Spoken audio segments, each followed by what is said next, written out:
Hello and welcome to Healing from Within. I am your host, Sheryl Glick, author of The Living Spirit, which shares stories of spiritual awakening, communication, healing energies, and miracles, and shares ways to discover and utilize intuition for greater awareness and for a clearer knowing of self. Today I am most delighted to welcome Martin Rutte to discuss heaven on earth, what it means, and why so many of us think about ways to improve ourselves, the human condition, and our world. It appears to be a need or calling from the soul of life. Hello, Martin, and thank you for joining me on Healing from Within. Sheryl, I thank you, and I love that that last line. It appears to be say it again. A need or calling from the soul of life. Whew. I didn't write that. You wrote that. I love that. That's exactly what I'm talking about. Well, you and I are on a similar vibration, must be from the same soul group, here to distribute the truth about who we are and how to live a purposeful, joyful, and healthy life. Great. So Martin, as listeners of Healing from Within know, my guests and I from all different aspects of life, areas of life, share intimate stories and insights into understanding the metaphysical aspects of life so we may accommodate our energetic, spiritual, inner life goals and align it with the ego-based physical reality of materialism, family, community life, and expectations, learning to balance and utilize intuition or higher consciousness for, as I said before, a healthier, more purposeful life experience. And perhaps, if we're very lucky, to discover heaven within ourselves so we may offer this light into the world, creating heaven on earth.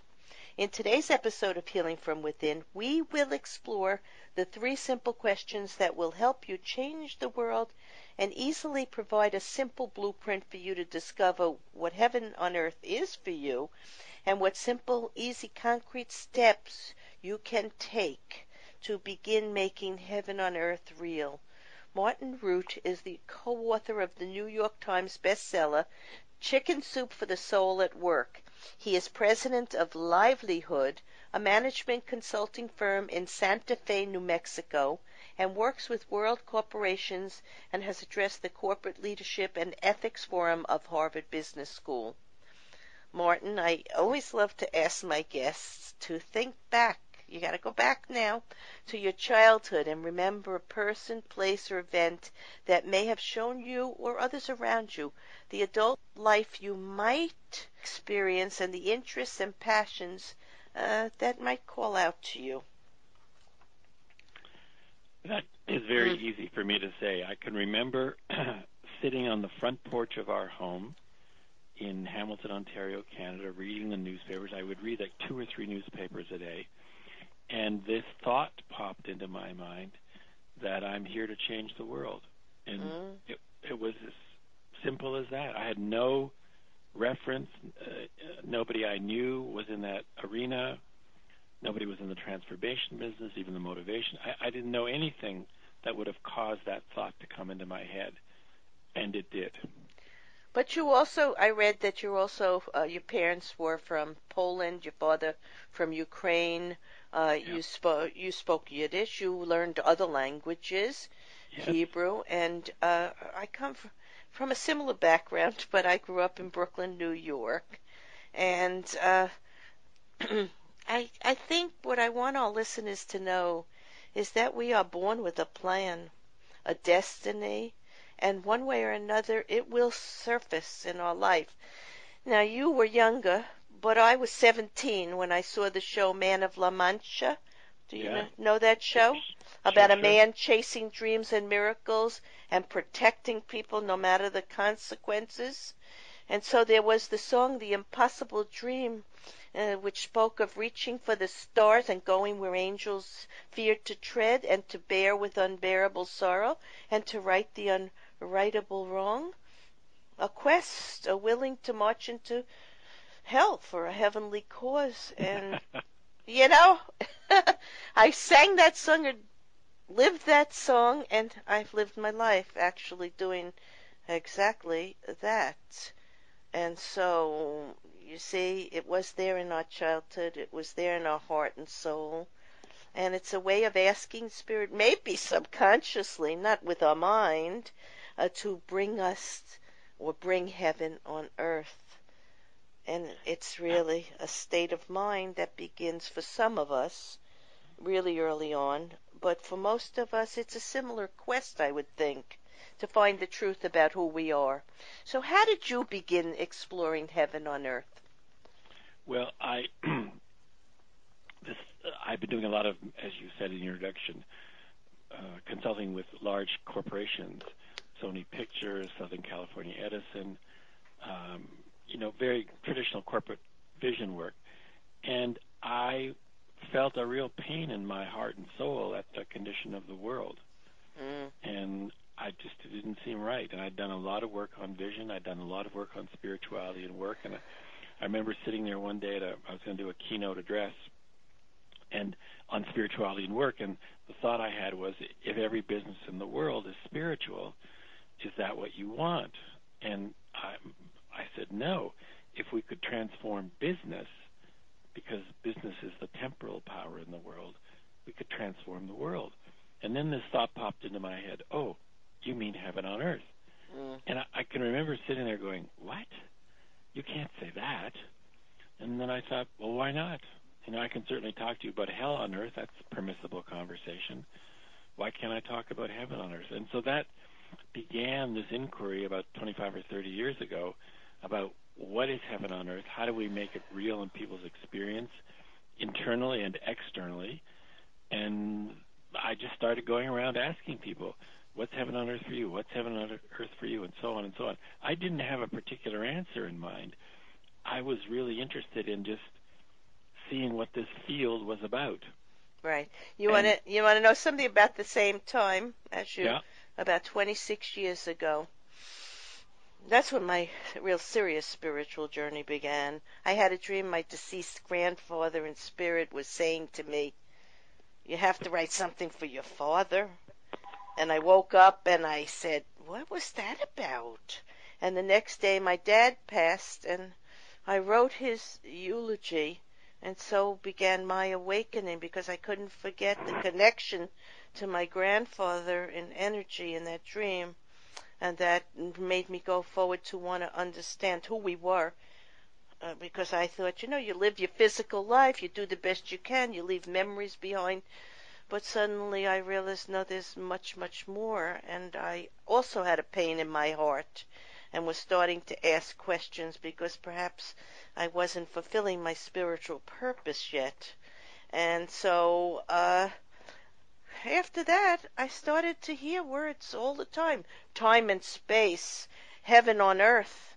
And it was like I didn't understand either because Yeah. it's a process, what I was to do exactly. But I was very aware that those terms were coming up quite frequently in my meditation and in my feelings, and I wanted to know more about heaven on earth and how we could create it, how we could be part of a generation, perhaps bringing us from a third dimensional reality to a fourth or fifth dimension of more energy, more spirit, more love, compassion, and more being, who we really are, than just who the mind was tricking us into thinking we were. So I guess we were similar about that.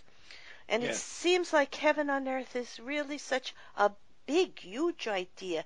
Do you think people get overwhelmed? Well, here's the secret. I think part of its uh, barrier to entry is that people think it is a big idea, where I think it's a very simple idea.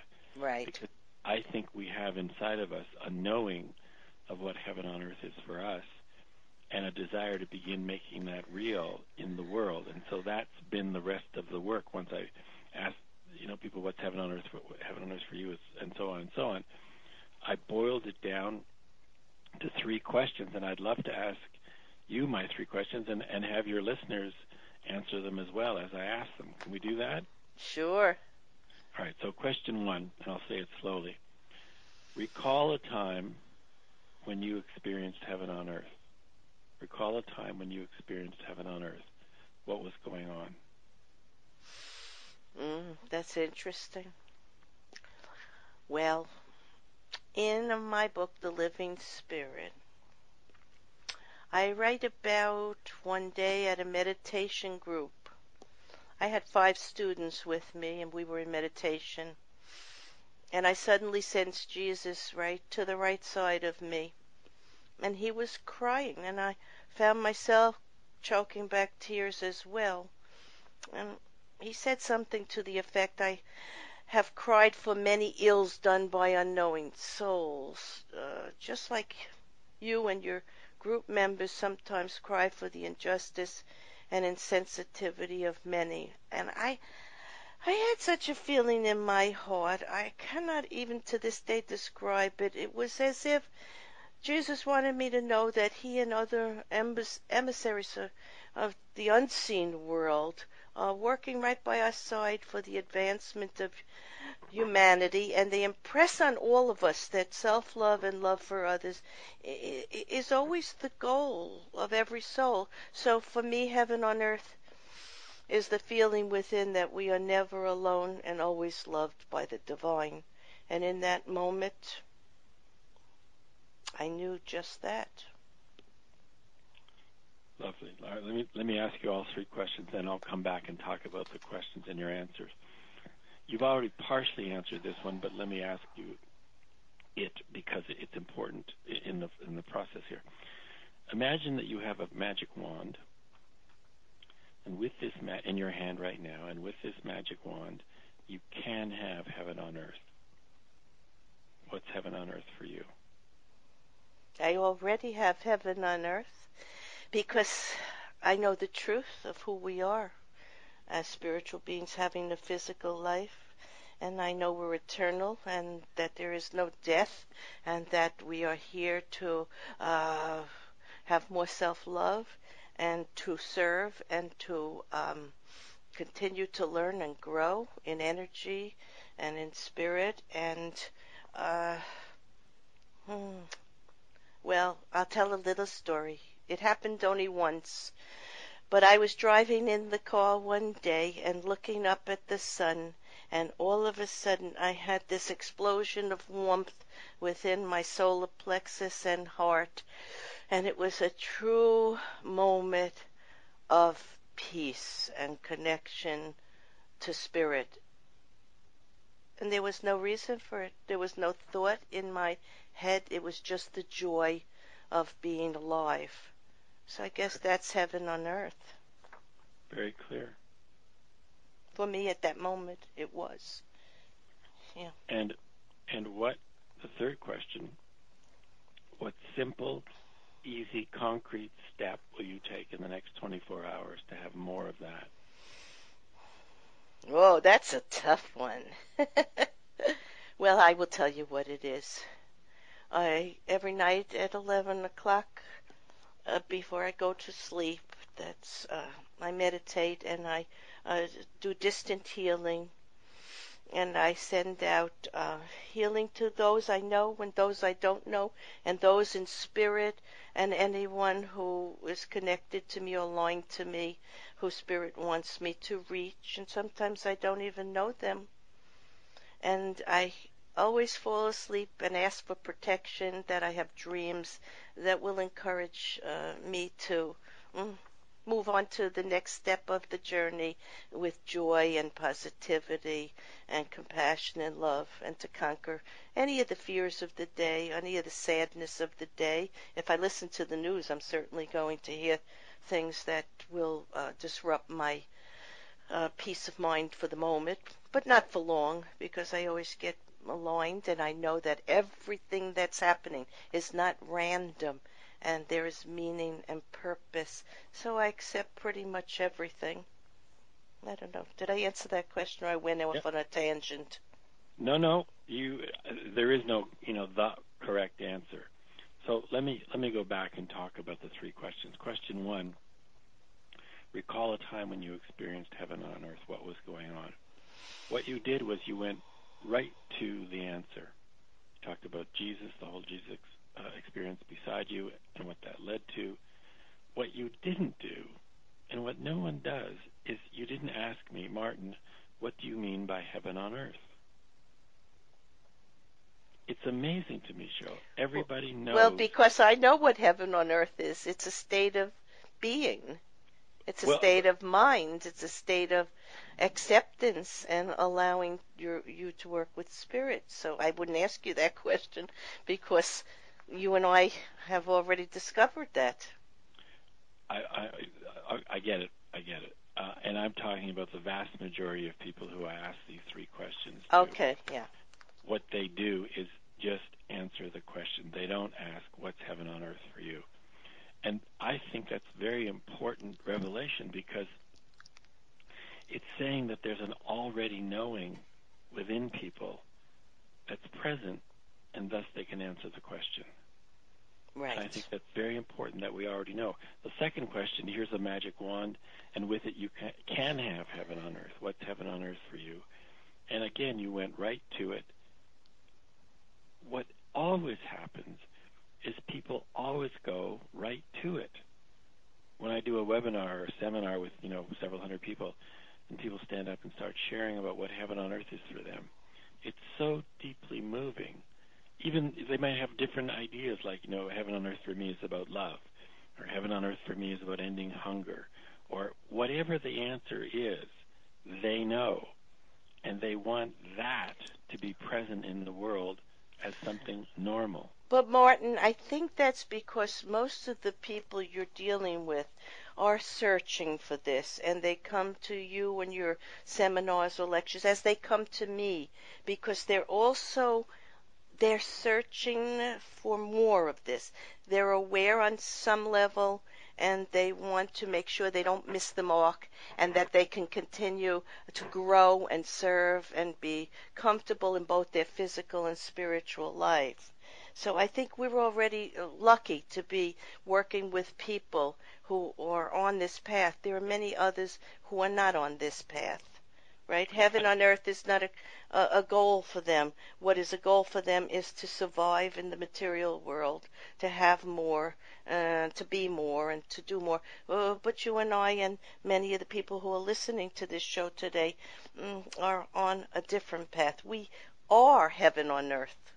We are already the reality of heaven on earth through our efforts and through our love and compassion and hard work. And you told a story that I read about a child where you were at a hunger. Where was it? Oh, in Brazil?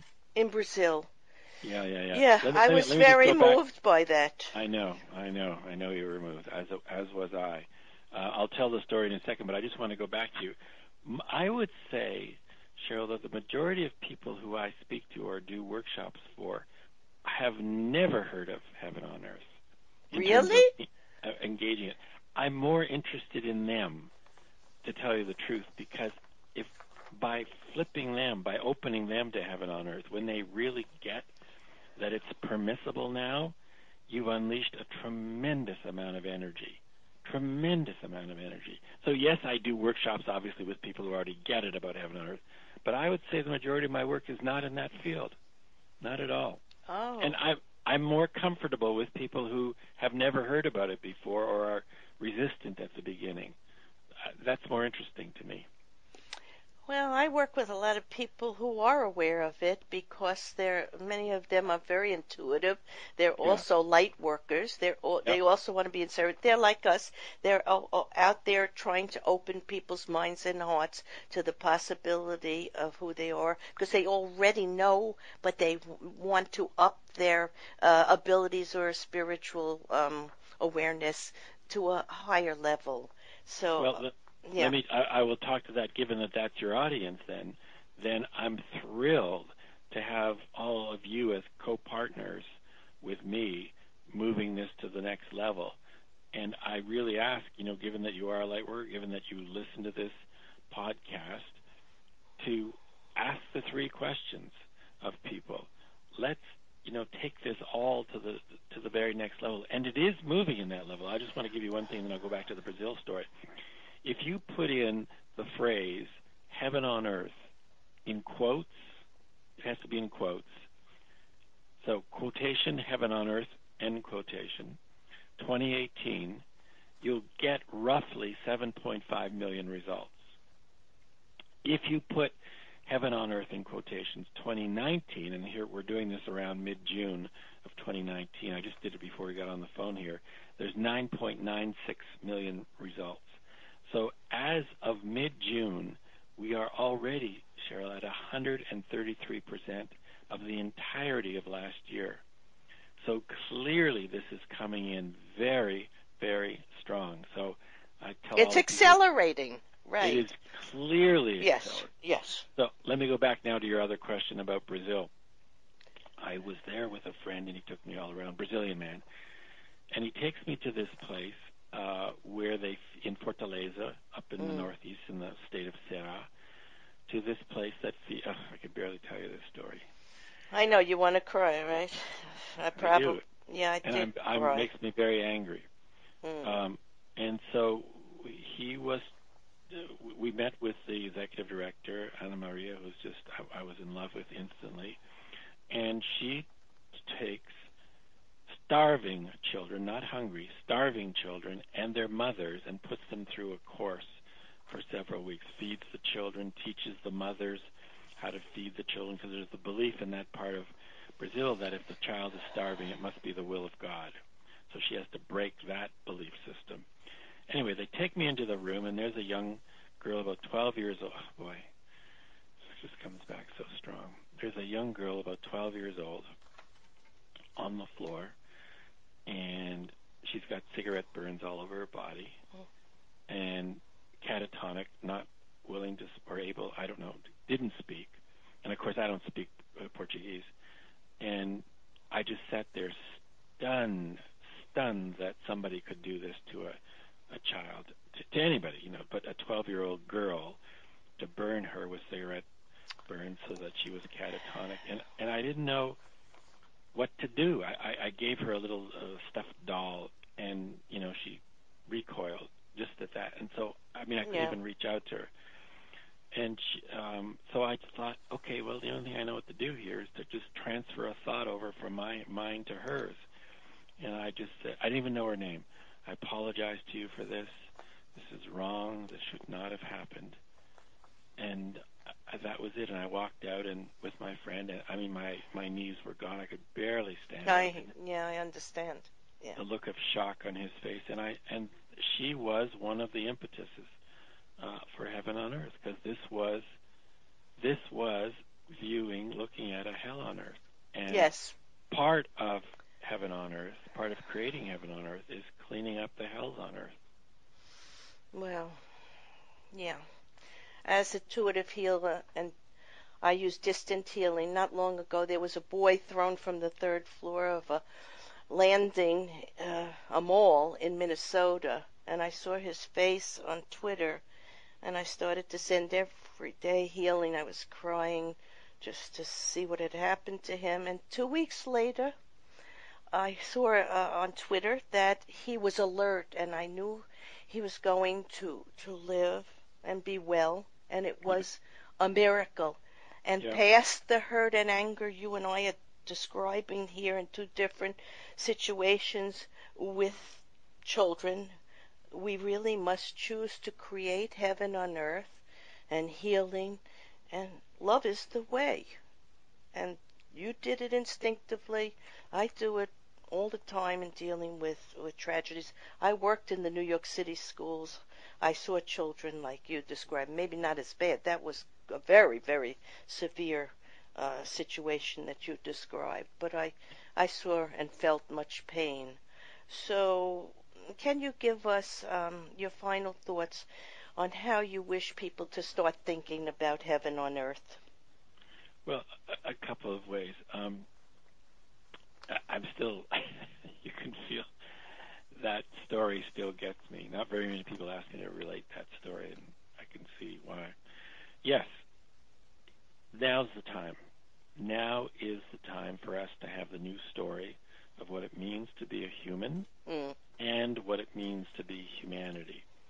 that begins by your declaration, by you saying, okay, I'm in. I'm part of co-creating the experience of heaven on earth and more results of heaven on earth.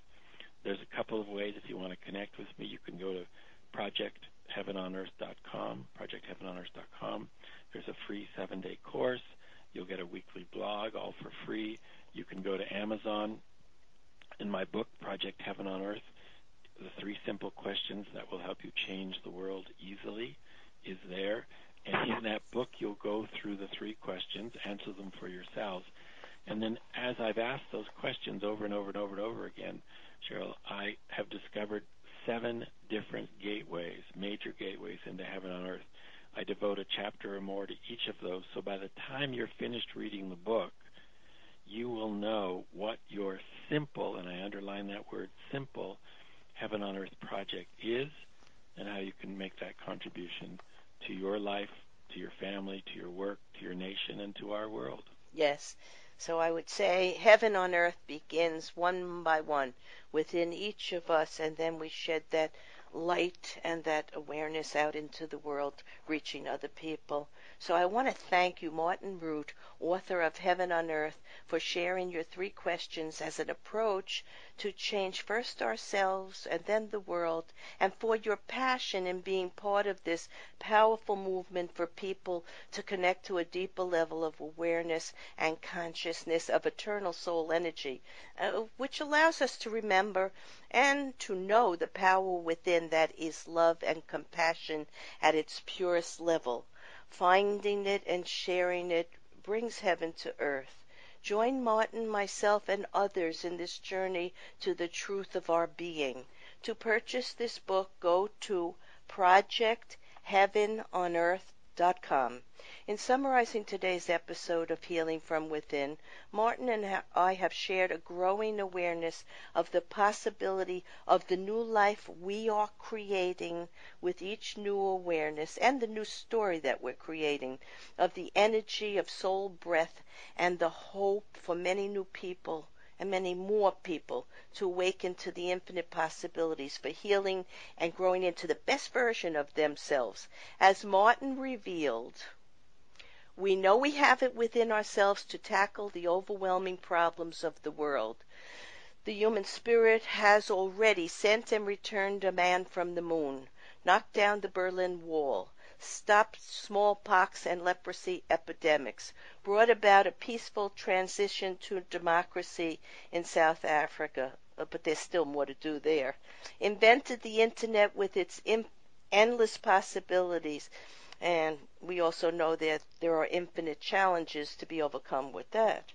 Detected gravitational waves for the first time, launched an interplanetary probe that sent back the first close-up pictures of Pluto, developed nanotechnology, delved into the far reaches of the micro-universe, confirmation of the Higgs boson and the macro-universe, observed light from just after the Big Bang.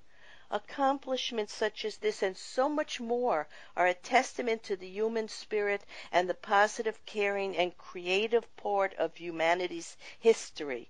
A story shapes our perception of reality. We tell our story to others to connect and to define who we are. Doing is another aspect of story, such as Martin Luther King's actions in the Emancipation Movement story and Mother Teresa's story of extreme poverty in Calcutta, and choose to change it. Martin and I would have you join us on this journey of self-investigation of our inner world of dynamic new insights and passions, and the self-mastery of emotions as we seek the highest forms of love, cooperation, humility, honesty, trust, and truth, and move past the materialistic trappings of society, politics, business, religion, or some of the limiting structures, to be at one with self, the world, humanity, and universe, and create heaven on earth. Just begin by feeling what makes your heart feel pain or joy, and then find ways to use your intuition to rise above challenges, engage, and participate in life. We can change ourselves and then change our world for the better.